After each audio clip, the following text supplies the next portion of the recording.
Tidak sedikit masyarakat yang memiliki hobi memelihara ikan, dan kamu mungkin termasuk salah satunya.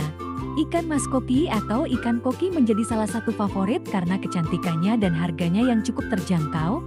Namun, ada banyak kasus ikan koki cepat mati padahal baru dipelihara beberapa hari.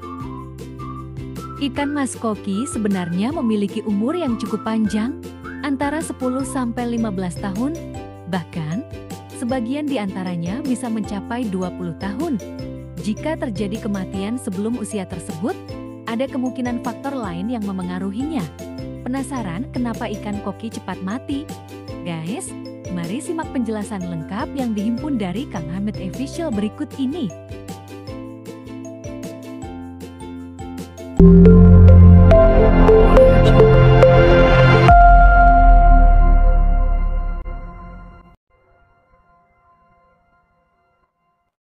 Satu, serangan dari ikan lain.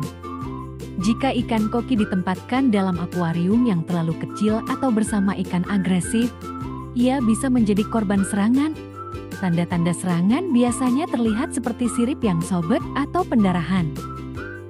Meskipun kematian langsung akibat serangan jarang terjadi, bullying yang berulang dapat melemahkan ikan koki dan menyebabkan kematian. Oleh karena itu, penting untuk memilih teman satu akuarium yang cocok dan tidak agresif. 2. Parasit internal. Parasit internal sulit terlihat dan bisa menyerang ikan tanpa gejala yang jelas. Infeksi ini bisa mengganggu sistem kekebalan ikan, membuatnya lebih rentan terhadap penyakit lain.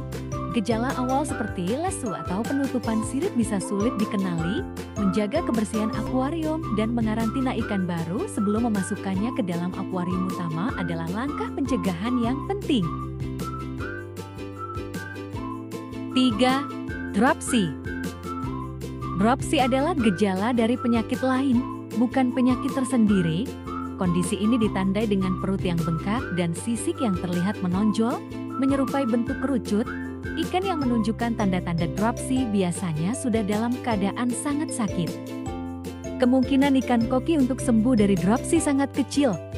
Dalam banyak kasus, euthanasia dianggap sebagai solusi terbaik. Memahami penyebab dropsy sangat penting agar dapat menghindarkan ikan lain dari penyakit yang sama. 4. Keracunan amonia. Amonia dihasilkan dari kotoran ikan dan sisa-sisa makanan.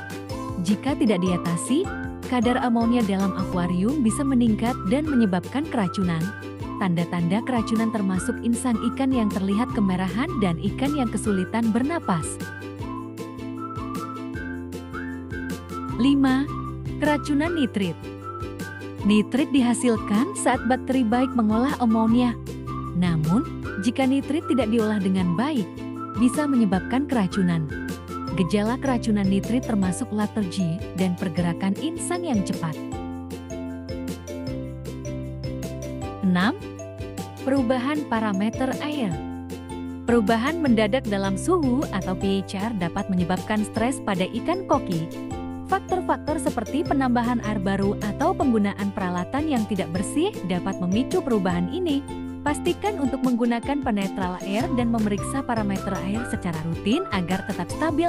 Ikan koki sangat sensitif terhadap perubahan, sehingga menjaga konsistensi adalah kunci untuk kesehatan mereka. 7. Suhu ekstrim. Suhu air yang terlalu tinggi atau terlalu rendah bisa membunuh ikan koki. Malfungsi pemanas atau lingkungan yang tidak terkontrol dapat menyebabkan fluktuasi suhu yang berbahaya.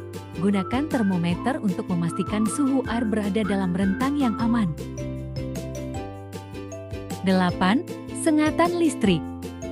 Peralatan listrik di sekitar akuarium bisa berisiko menyebabkan kejutan listrik jika terjadi kerusakan. Hal ini dapat terjadi pada pemanas atau pompa udara yang malfungsi. Jika ada kecurigaan akan kejutan listrik, segera matikan semua perangkat listrik dan jangan sentuh air di akuarium. Kejutan listrik dapat berbahaya bagi ikan dan pemiliknya.